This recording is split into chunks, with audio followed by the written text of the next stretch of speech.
Selamat ketemu kembali rekan-rekan mahasiswa. Perkuliahan kita sudah mau di penghujung semester. Pada pertemuan yang mau terakhir ini, kita akan membahas mengenai satu topik penting, yaitu berkaitan dengan public speaking. Nah, public speaking ini merupakan satu komponen yang penting dalam komunikasi, terutama komunikasi kepada publik. Oleh karena itu, skillnya harus Anda kuasai dengan baik-baik sebagai satu bagian dari kecakapan antarpersonal. Ada banyak keuntungan ketika orang memiliki keterampilan public speaking. Yang pertama, yang jelas, dia penghasilannya membaik, kemudian bisa mempercepat kesuksesan, menjadi nilai tambah bagi pemakainya, membawa pengaruh baik tentunya, kemudian membangun citra, dan menyampaikan pesan secara efektif.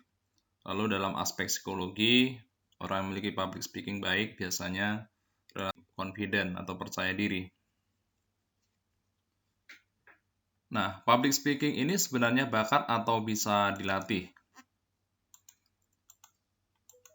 Di sini ada quote dari Ralph Waldo Emerson yang mengatakan all the great speakers were bad speaker at first. Jadi semua orang pada dasarnya mula-mulanya pembicara yang tidak baik.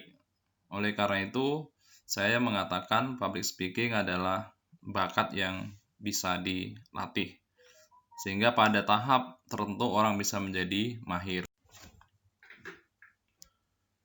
Nah, apa masalahnya orang kemudian tidak percaya diri menjadi public speaking? Yang pertama mungkin trauma masa lalu, pernah gagal dalam berbicara di depan publik. Yang kedua ada rasa takut, malu, minder, atau grogi. Dan ini tidak hanya dimiliki oleh pemula, bahkan pembicara yang sudah sering tampil pun akan selalu diwarnai perasaan ini, tetapi secara relatif dan bisa dikendalikan dengan baik. Bagaimana cara mengatasinya? Ada beberapa cara. Yang pertama, kita menyesuaikan diri dengan keadaan, kita atur pernapasan, kemudian kita mengubah posisi tubuh, lalu pemanasan, bisa pemanasan dengan tubuh, pemanasan dengan gerak mulut, lalu penjangkaran, artinya kita mengakrabkan diri dengan keadaan. Nah, kita harus tahu, ketika kita ingin didengar, kita harus menjadi pembicara yang seperti apa.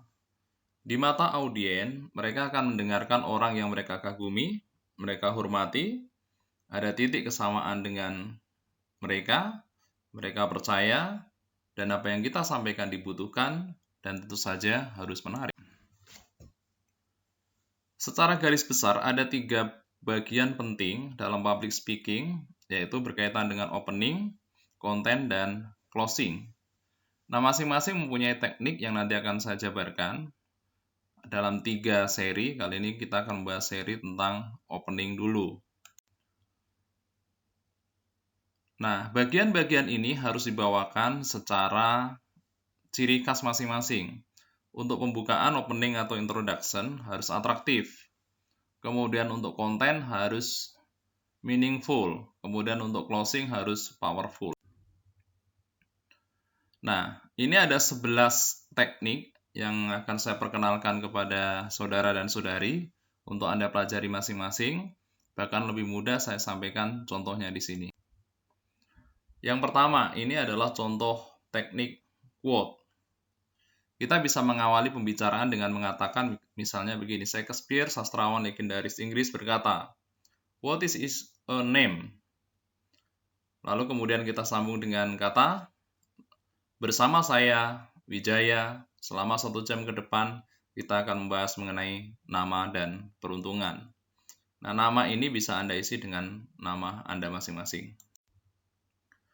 Masih dalam teknik quote tadi, misalnya kita bisa mengawali pembicaraan dengan mengatakan, ada pepatah, gajah mati meninggalkan gading, harimau mati meninggalkan belang.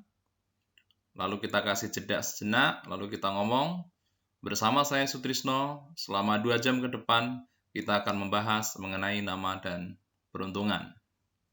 Baik, kita lanjut ke teknik yang berikutnya. Teknik ini namanya shocking statement, dari kata shocking, berarti kita membuat kejutan, dalam arti kata informasi yang kita sajikan itu jarang didengar oleh audien. Contoh, survei yang dirilis oleh majalah Times edisi Mei 2019 menunjukkan 95% orang terkaya di dunia memiliki nama yang penuh makna. Maka orang akan berpikir saat itu. Lalu kita lanjutkan. Bersama saya, Henry. Selama 1 jam ke depan, kita akan membahas mengenai nama dan peruntungan. Baik, kita lanjut ke teknik berikutnya. Nah, teknik ini disebut audience participation. Jadi kita mengajak audien pertama. Kita bisa mengawali dengan kata seperti ini. Selamat siang hadirin. Bolehkah saya meminta angkat tangan untuk orang yang bernama Bambang? Selanjutnya yang bernama Slamet. Berikutnya yang bernama Bejo. Lalu kita berhenti sejenak. Rupanya nama-nama tersebut cukup banyak. Seperti biasa kita jeda. Bersama saya, Wijaya. Selama 1 jam ke depan, kita akan membahas mengenai nama dan peruntungan. Kita lanjut teknik berikutnya, namanya for statement. Ini adalah kata-kata sebenarnya bukan for, tapi kata yang ujungnya memiliki kesamaan. Contoh, di masa kini, nama berfungsi sebagai identitas, integritas, dan popularitas. Kata tas yang tadi itu namanya for statement. Lalu kita jeda dan kita ngomong, bersama saya Yoga, selama 1 jam ke depan kita akan membahas mengenai nama dan peruntungan. Kita ke teknik berikutnya, namanya powerful question. Jadi kita mengajukan pertanyaan, tapi pertanyaan yang berbobot atau berkualitas tinggi. Contoh, pernahkah kita membayangkan bila orang-orang di muka bumi ini tanpa nama? Tentu ini jarang dipikirkan orang ya. Kemudian seperti biasa kita jeda sejenak, kita mengatakan, bersama saya Marisa, selama 1 jam ke depan kita akan bahas mengenai nama dan peruntungan.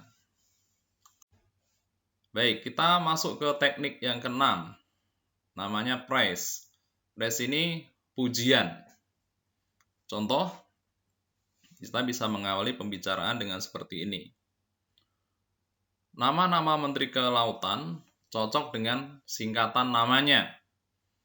Pertama, ada Menteri Kusumaatmadja, singkatan dari Khusus Urusan Air akan Damai Maju dan Jaya. Kedua, Menteri Fadel, singkatan dari Faham dengan Laut. Ketiga, Menteri Numberi, singkatan dari Number One is Bahari. Keempat, Menteri Susi Pujastuti, singkatan dari Sukses Berprestasi, Maju dan Teruji, Asik Bermutu dan Ditakuti. Nah, itu namanya pujian, tapi elegan. Lalu kita jeda, kita sambung lagi. Bersama saya Barbara, selama 1 jam ke depan, kita akan bahas mengenai nama dan peruntungan. Baik, kita masuk teknik yang berikutnya, yaitu teknik humor. Namanya humor. Berarti kita mengawali dengan hal yang membuat orang tersenyum, atau bagus sekali kalau bisa membuat orang tertawa. Contohnya di sini. Ada orang bernama Tuhan. Saat lahir diumumkan dengan pengeras suara. Tuhan telah lahir. Saat dikitan diumumkan Tuhan akan disunat. Saat mau nikah diumumkan Tuhan akan resepsi. Yang paling parah dan susah adalah saat Tuhan meninggal. Maka akan ada pengumuman Tuhan telah menghadap Tuhan. Nah, ini sungguh suatu kekacauan. Nah, itu kira-kira humor. Ya, kalau Anda berhadapan dengan orang, mungkin dengan ekspresi tertentu membuat mereka tertawa. Bersama saya Charles, selama 1 jam ke depan kita akan membahas mengenai nama dan peruntungan. Jadi ketika kita mengatakan bersama saya, nama Anda sebut harus ada penegasan. Itu teknik-teknik opening yang harus dikuasai. Jadi kelihatannya mudah, tapi sebenarnya ada keilmuannya. Demikian sesi pengenalan opening hari ini, dan kita akan sambung ke teknik berikutnya, yaitu konten di part kedua. Sekian, terima kasih.